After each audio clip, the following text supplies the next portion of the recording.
Well, hello. Welcome to Freed's First Time. My name is Freed, and today we're doing a little Sunday Funday blind challenge once again. This has become my little Sunday ritual where I take 3 or 4 whiskeys out of my collection that have a few things in common and put them head to head in a blind challenge. Now today, I initially went out just to look for a non-Islay, non-age stated peated whiskey. And I found 4 of them, which I'm pretty excited about. But they have like more things in common than I thought. So I got 9 things in common with these 4.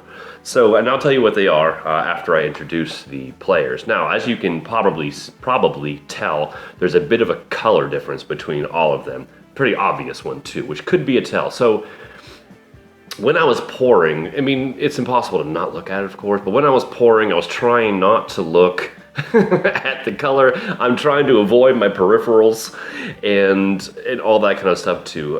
So what I've done is a quick rundown of how I make a blind by myself. Is I put colored dots on the bottom of the glasses, I pour the whiskey, I write down the color and what the whiskey is, and then I walk away for several hours, and then I shuffle and I shuffle and I shuffle, and now basically I have no clue what is sitting in front of me. Obviously it's one of these 4, but as far as which is which, I don't know. So I'm going to just, I don't really put a whole lot of stock in color anyway, although I should because it's a big part of it, but whatever. Anyways, I'm just going to go ahead and tell you who we're working with here. The first one, we're going to go with the Loch Lomond Peated. This is technically a single grain, although it was distilled using 100% malted barley because they used a coffee still as opposed to a copper pot still. That's the only thing. I'm going to move forward as if this is a single malt, just for the sake of this stuff. So yeah, it is 46%, non-chill filtered, non-colored. It was aged in first fill and refill bourbon, and you can find this for the low price of $35. Oh baby, that's a fucking steal. Next is the Jura Superstition. This is from the Isle of Jura. It is 43% ABV. It is colored. It is filtered. I hear this has been discontinued, so I don't know if you'll even be able to find this stuff anymore. And I don't think the whiskey world's gonna shed too many tears over this. I mean, first of all, people shit on Jura all the time, and I think that's unfounded. I don't think Jura is that bad. I actually enjoyed their 10-year-old origins. I enjoyed their 12-year-old. And this one isn't so bad either. So, I mean, is it something that you want to just jump for joy about? No. But is it that bad to completely ignore it? No way, dude. No way. But this one you're going to have to ignore it because it's discontinued. And this was aged in ex-bourbon. Color plug. Here we have the Enoch Peated. Now, full disclosure, this has been sitting on my shelf for, a couple of years now, and it was kind of down here. So I'm worried because with my experience, peated whiskeys, if you leave in a bottle for that long a time, they go a little bit flat. And it's not because I didn't like it, it's quite the opposite actually. This shit is so good. I loved it, I didn't want it to end, so I just kind of sat it there and tried to forget about it because I just didn't want that thing to ever end because I've been looking for it again. This is batch 1. For the record, I don't know if they have other batches, but it's delicious. I've absolutely loved it, and the only knock on it is that black bottle. Why? I want to see how much is in there. Not much, I don't think. Anyways, the specs: 46% ABV. This is a Highland single malt. It's Natty Prez, natural presentation. Aged in bourbon barrels, and you can find this between $60 and $75 US. And then finally, it's the LeJague Sinclair Series Rioja Cask. Finish. This is 46.3%, Natty Prez, ex-bourbon, and Rioja Cask finished, as I mentioned before. And you can find this for about $60 and $70. Now, yeah, cool. They're all peated. They're all non-age stated. They're all non-Islay peated whiskeys. But what else do these motherfuckers have in common? What else do these mammer jammers have in common? Let's see, what else do these cocksuckers have in common? What else do these sons of bitches have in common? So they are peated. They're non-Islay. They have 2 islands and 2 highlands. Around the same ABV, around the same price, non-age stated. The one oddball that is a single grain, so I'm going to see if, single grain, but I'm going to see if I can tell a difference to see if, 3 of them are copper pot stills and one of them is just a continuous column coffee still. Let's see. And they were all spent a decent part, if not all, of their maturation in ex-bourbon. That's 9 things. Right on. And I was thinking, I'm going to switch out my stuff here. I was thinking, you don't even have to find commonalities between your whiskeys to do shit like this. I mean, blinds are fun and they're educational and... I'm having 6. It's called a tasting and it's classy. You just might realize what you're kind of into. You might realize that expensive stuff or old stuff isn't always the best. And so if you have like just 4 scotches, that's fine. It doesn't matter where they're from, what region they're from, or whether they're peated or sherried or anything like that. Just fucking put them together. test them out blind. Maybe you have 2 Irish and 2 Scotches. That's freaking great. So you can see if you can find the differences between the 2. Or just, do whatever you want. It's all about fun. It's all about learning and drinking. So I am going to just go from 1 to 4. And that's it. I'm going to do my little fast forward jobby. So let's just get started, shall we? On the whip. Oh, it's fruity. Not a lot of peat there. Okay. We're good. And full disclosure, I'm borderline hammered. And I forgot to put the results up there on the cabinet door, but nothing's changed. It's there. Okay, so what I'm going to do is I'm going to read my notes to you, and I want you to determine what is what. Make it a little interactive shit, shall we? There is a winner, and I will disclose that. This was actually really hard, surprisingly hard. They didn't bring as much peat and smoke to the party as I was kind of hoping for. Not really hoping for, but expecting. So, yeah, whatever. Okay, so number 1, on the nose. Fruity, light peat, fruit soda / Fanta, caramel, more smoke than the rest. That was after I had come back to it, adding a little bit of water.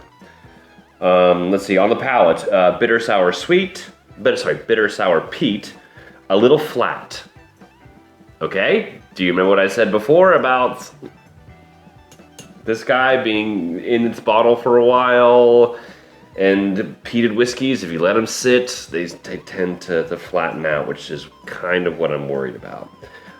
So, a little flat, spicy, fruit leather, tea tree oil, toothpick, and cinnamon. On the finish, I got cola, medium long, semi-sweet, smoky root beer.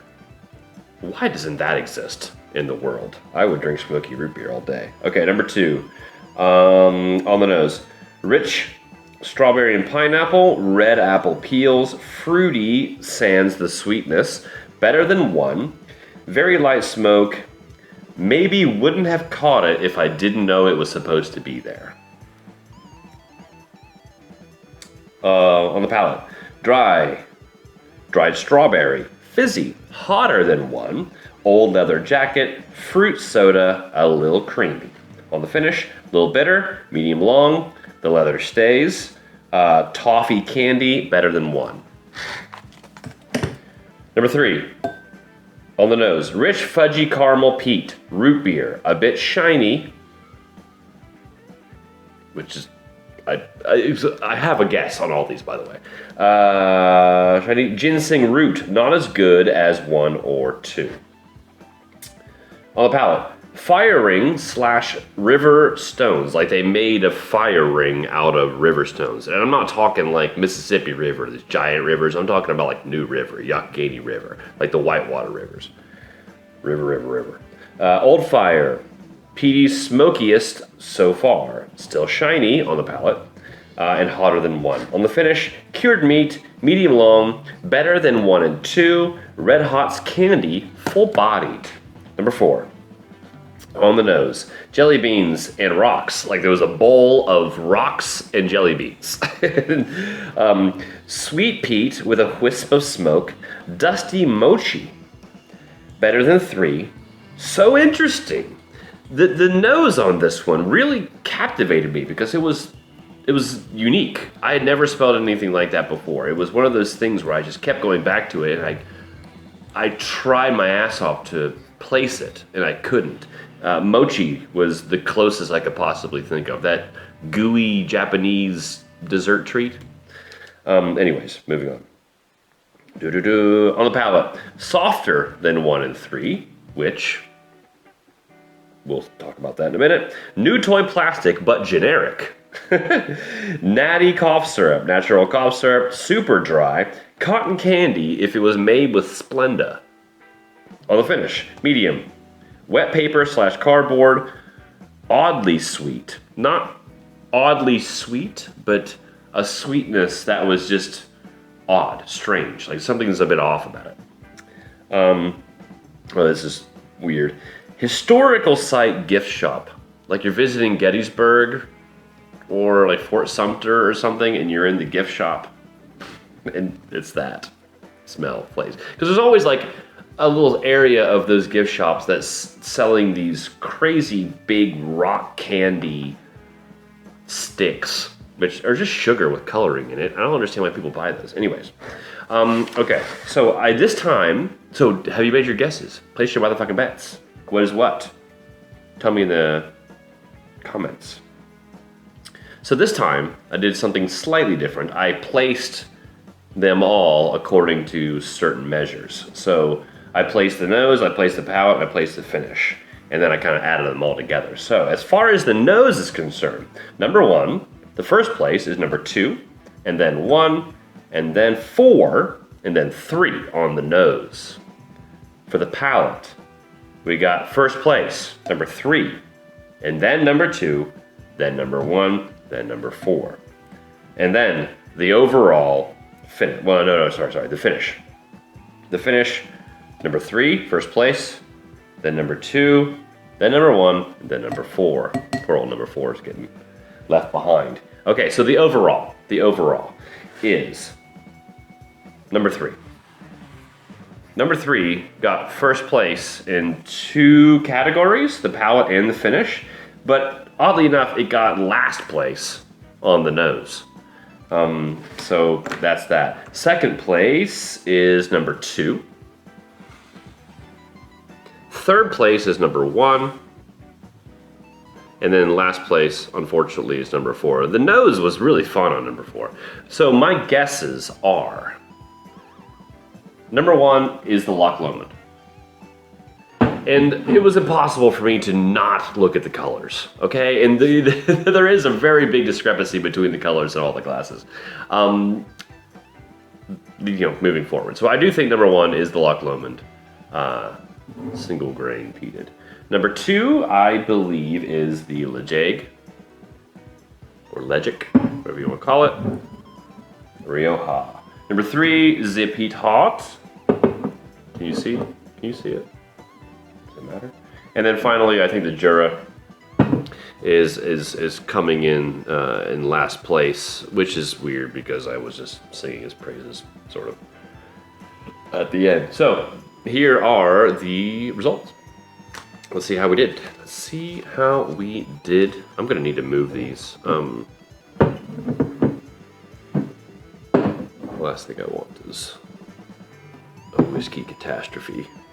All right, so number 1 is pale green. Pale green is Legic. Right on, brother. I was wrong. Cool. So Legic's the winner. Number 2. Dark green. Dark green is get the fuck out of town.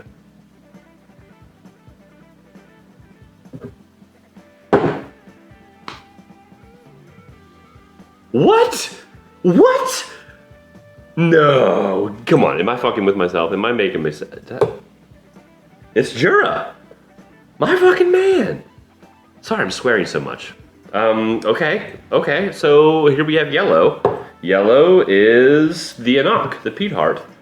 So that, holy balls. Okay, so that means what I chose as first place is last place. I knew last video was a fluke. Oh, jeez. How about that? First place is the the Lejake Rioja finish. Second place is the Jura Superstition. Jura Superstition beat out Enoch Peated, Should I Love, and the Loch Lomond single grain peated. How about that? God, it's so fun. I love it. It's so cool. Right on. Well, how'd you do? Did you pick these? Oh man, I don't think I got a single one right, did I? I didn't. Yeah, not a single one. It is what it is, man. That was a lot of fun though. A lot of fun. Cool thing, when I was actually doing my notes for number 2, I put in my headphones, and Aqualung by Jethro Tull came on my headphones, and I had a good old time with that one. That was a lot of fun. I can't believe Jura hit number 2. Good Lord. That's cool. All right. Anyway, sorry. God, yeah, go on with your day. Enjoy the rest of your day. Bye. Thank you for coming, and we'll see you on the next one.